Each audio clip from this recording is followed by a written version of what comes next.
Hello. I am so excited today because we are actually celebrating our 5-year anniversary at Windhaven Academy. And in case you're new here and you don't know, I own Windhaven Academy in Plano, Texas. It is a daycare and preschool facility, and we care for kids from ages 0 to 5 with after school and summer camp programs for up to 10 years old. And that is my main business. It is what started me on my entrepreneurial journey. I am 5 years into it. As of the date of the anniversary is August 1st, 2024. We are 5 years into Windhaven Academy, and I am overwhelmed with gratitude, and I'm overwhelmed by how far we've been able to come. I'm overwhelmed by the thought that I'm sitting here at home in the middle of the day after taking a week-long vacation, and I'm just so excited for where we have to go. And I wanted to get on today just to make it a little fun with our topic today, because with 5 years in business, I just wanted to go over 5 things I would do differently if I was starting over in order to save time and energy and not make so many mistakes along the way. And so I want to talk about this because if you are in your entrepreneurial journey, whether you're at the beginning, the middle, wherever you are, I wanted to share this in case it helps you avoid some of the mistakes that I made.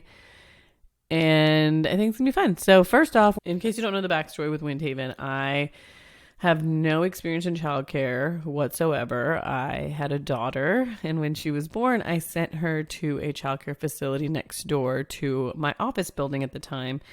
And I honestly had never thought about or considered what I was going to do for childcare once my daughter was born. Somehow, naively, I assumed that I would hire a nanny or my mom would help or somehow figure it out. And then when I started interviewing nannies, it just wasn't sitting well with me, especially because I wasn't finding anyone that was making me feel comfortable. And I know that there's nannies out there that are great, and if you have one, then you are very, very lucky. But I was not finding that. And so we decided to go and tour the facility next door. I just fell in love with the idea of a childcare facility, especially one that is licensed by the state. They have processes and procedures in place. They have checks and balances, multiple staff. Like, there's levels of care, and there's so many people involved in the care, and there's so many other families that are also trusting this childcare center. So I just felt like there was a lot of accountability and structure, and I loved that. And over time, even though we had a decent experience, there was nothing stand out that I would, caution someone from utilizing their care. It just still, I felt like I could do it better. And so I became absolutely obsessed with the idea of having a childcare center. So fast forward, ended up finding Windhaven Academy. It was about 12 minutes away from my home and not far from the neighborhood that my family used to live in for many years. In fact, I actually used to vote and study at the library that's literally across the street from Windhaven Academy, and I never noticed the building, but it had been there the entire time. But of course, you don't see things unless you have to. So anyway, all that to say that I found a gap in the market, and that's why I decided to start my own business. So when we bought Windhaven, it was an existing childcare facility, but just mismanaged and poorly run. And it showed. And so when I came in there, one of the main things was to change it around. It was to basically start from scratch. But one of the things that I definitely had to turn around was the staff. A lot of times when you purchase a business that's already existing, it's rare that you keep staff over time.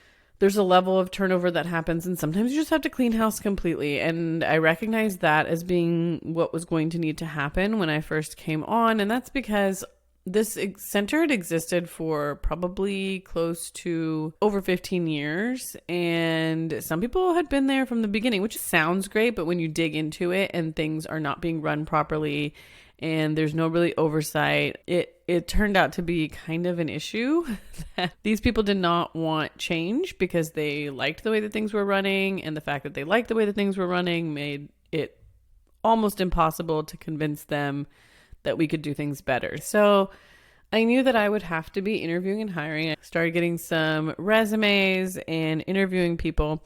And I knew exactly what I wanted from the school because, like I said, I was looking to do things differently. But I, for some reason, was caught up on the resume. I was caught up on the experience that they had. And I was making up for the fact that I didn't necessarily have a ton of industry experience, but also if they have industry experience or certain experiences on their resume, especially with bigger companies, that they are already kind of pre-trained.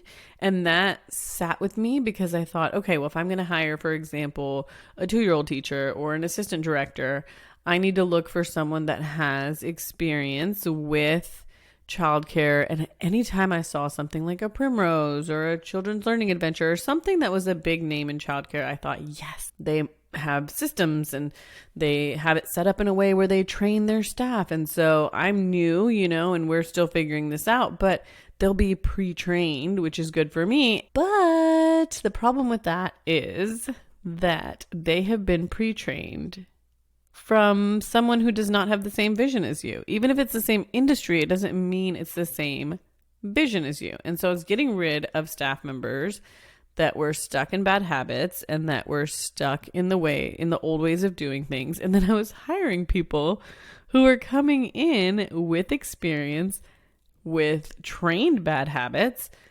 and with the mindset of what the big boxes were doing. And I was trying to do things completely different than the big boxes. So it took a while before I figured out that was actually a problem. Because I thought, okay, great. Well, at least, they come in, they know how to change a diaper, they know childcare licensing rules and blah, blah. But at the end of the day, I was trying to change up things with nutrition. I was trying to change up things with parent communication. I was trying to change up things with the customer experience with families.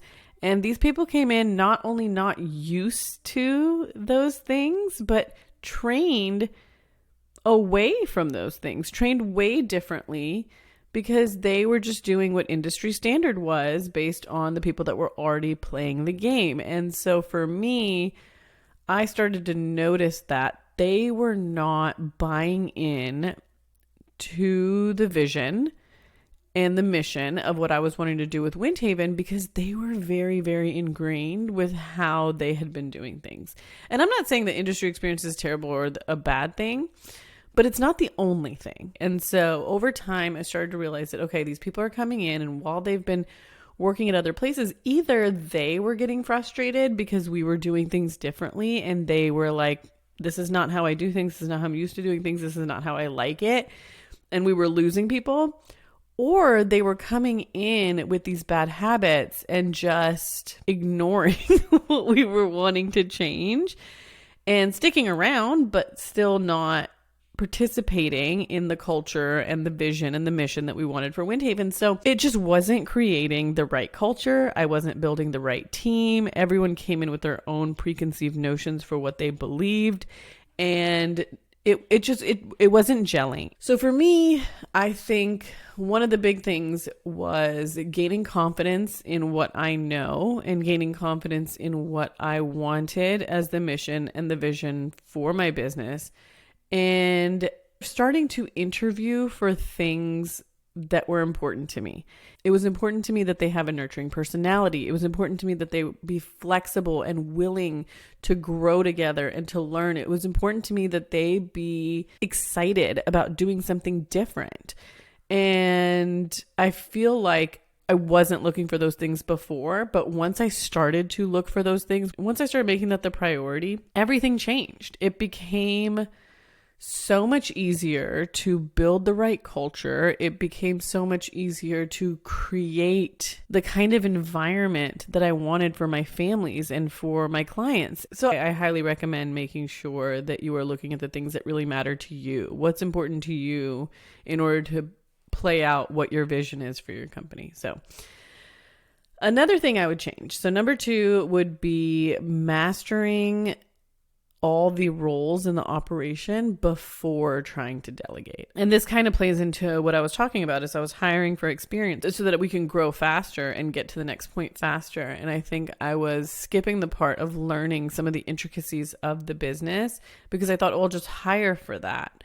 And when I hire for that, then I'll delegate it to them. And I think a lot of people make this mistake because when you are hiring someone for a position and you think that they can just kind of take over. For example, if you're the owner of the company and you're hiring for someone as a manager of your company, you're going to look for things like where they have experience in the industry, they know how to manage people, they've done it before, and they're able to take over. But I think the mistake that I made was trying to do that so early in the game that it really backfired on me, because by then I'd established what I wanted my overall vision of the company to be, what my mission was, what our core values were. We had all those in place and we were hiring better, but I knew that I needed to get certain things off my plate, and I knew that I needed to get bigger items off my plate. So I needed to hire for someone who could manage the team for me in order for me to be able to scale and actually focus on working on the business and not in the business. But the problem was that I tried to just hire someone who had industry experience and give them, okay, this is my vision, this is my mission, this is what we're looking for our core values. And could you just kind of run it? And there was a lot of difficulty in translating what I actually wanted from this new hire and how I wanted her to spend her time and where I wanted her to take things off my plate. And having that kind of inability to really dig in deep and say, hey, these are how I want things done. I kind of almost tried to give her ownership of it without giving her any guidance on what specifically I wanted. And then she came in a little strong. A lot of people on the team didn't take lightly to that.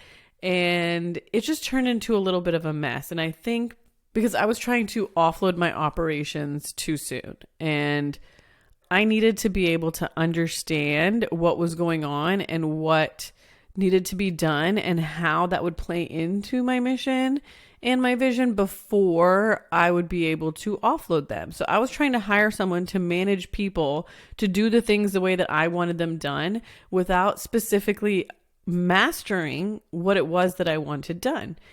And while it's kind of in contrast to what I'm normally talking about, as far as being able to delegate, as far as being able to train other people, as far as being able to pass along the things that are not for your pay grade or for your role as the visionary, you do have to learn things early on. You have to learn how you want your business run so that you can make sure that all those pieces are fitting together from the bottom to the top. So it can be hard to delegate things you don't know.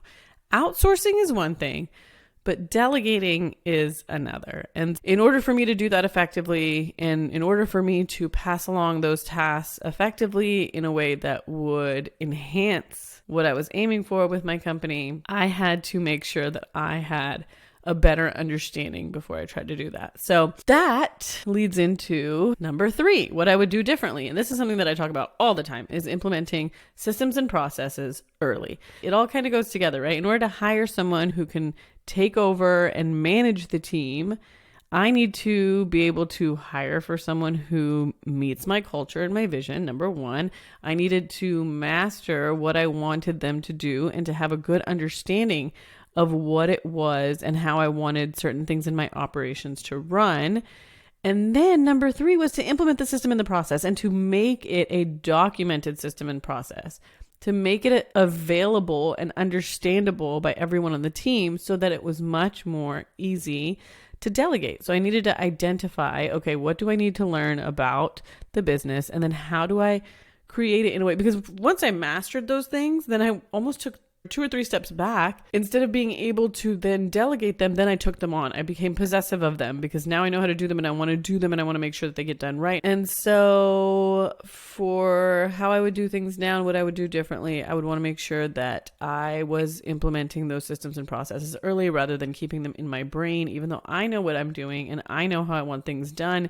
If I don't document them, if I don't create a system around it, if I don't know how I want things done in a way that is explainable, in a way that it is repeatable, then I'm not going to be able to get the results that I want. And so if you have a brick and mortar business, then you understand that you cannot be just a solopreneur in a brick and mortar business. You have to have other people running different parts of it, and you need people on shift, and there's a lot of moving pieces. So you have to have a team in order to run your business. But if you are not setting everyone up for success, and if you are not putting in those systems, you will not be able to get the results that you want. And that is culturally, that is operationally, that is financially. You're just not going to be able to get there. So I will harp on this all day, but because I've talked about this in so many other places and on the podcast, I won't get into it too much, but it is a big mistake. I was there. I did not start the business and start putting in proper systems in place early. I was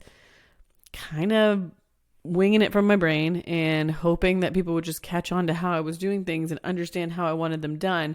And so I wasn't being strategic about it. And that was a big mistake. So if I was to do things differently and start over, I would definitely make systems and processes, documented and repeatable systems and processes, a huge priority from day one. And then, as you can see, a lot of this is team oriented for me, because I think one of the things that I struggled with was the culture for my team. And if you struggle with culture, then you struggle with results with your clients, and you struggle with chaos, and you struggle with lack of confidence in the ability to provide a consistent service and experience for your clients.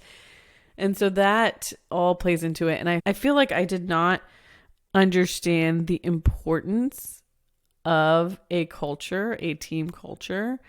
And even if I did start to understand the importance of it, I surely didn't understand how I was going to get there. How was I going to take so many people and build a culture where they want to drive the mission of the business forward? It just was something I couldn't wrap my brain around. It was something I had to spend years learning, but that's the secret.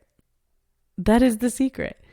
If you have a team creating a culture and understanding what true leadership means in order to create the culture that you need to provide your clients with the vision that you have dreamed of in order to create this business, it is the number one thing you should be focusing on. My husband and I were watching The Bear, and if you haven't seen it, as an entrepreneur, it's a great show.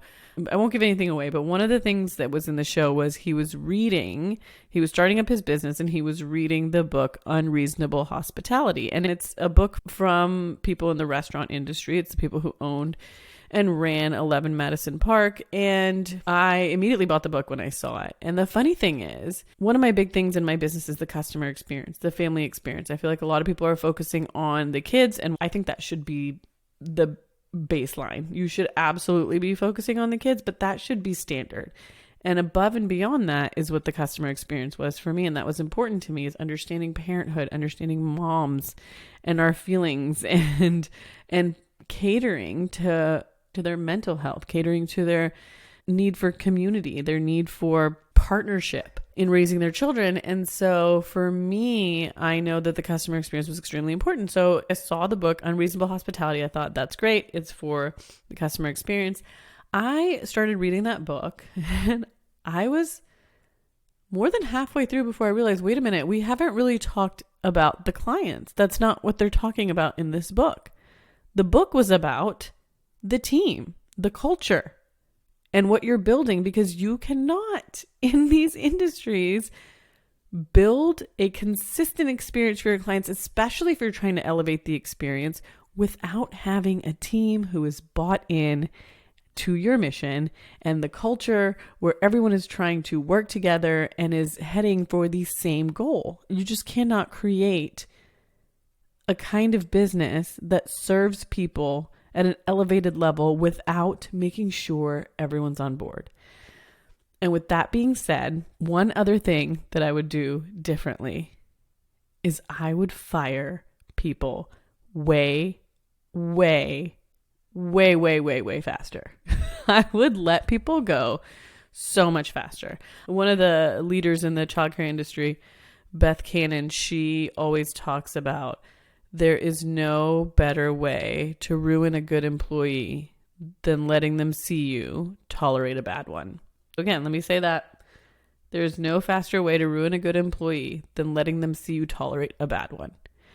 And I cannot tell you how many times that has bit me in the behind for the purposes of building my business. And I did that out of fear. I think everyone does it out of fear when you're not firing faster. It's got to be either fear or you just don't know and you don't have your finger on the pulse of the culture. And because I was so engrossed in the day-to-day and I was literally there on site all the time and part of every single decision and every single process, I had my finger on the pulse. I just was too scared to fire people for many reasons. I felt like I was letting them down, like I was disrupting some sort of equilibrium that we had set. I felt like I might not be able to find someone like them again or find someone to replace them, especially, I built my business during the hiring crises that we've had since COVID. And so for me, I was just dead scared every time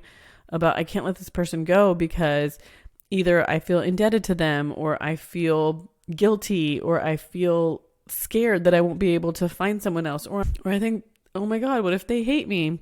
There was a lot of just those intrusive thoughts. And it might sound juvenile, but I know we've all thought them. I know we've all been there, that we don't, especially as women, especially as female entrepreneurs, we are very, very empathetic, and it can make it really tough to let a bad employee go and even see that how much that's poisoning your culture. And one of the biggest lessons I passed on to my management team once I built one to be able to take over my day-to-day is that once you realize that someone is impeding your culture, that someone is having a negative impact on morale. And sometimes the problem is there's these employees. One time a few years ago had a cook and she was incredible. I mean, at her job, just so good. We're getting 100 every time the health department comes in. She is there on time every day, barely ever called out. She cooked well. She had a handle on the recipes. She was a great employee. But over time, she became incredibly toxic to the culture. She used to gossip a lot with staff members. She was pitting staff members against each other. And I just couldn't fathom the idea of letting her go. I was like, people should, be able to get over gossip. This isn't high school. They should be okay. Because I could not let her go because she was so good at her job. And I could not look past that. I couldn't look past the fact that she was good at her job. And I couldn't realize what her being that way was doing to my culture.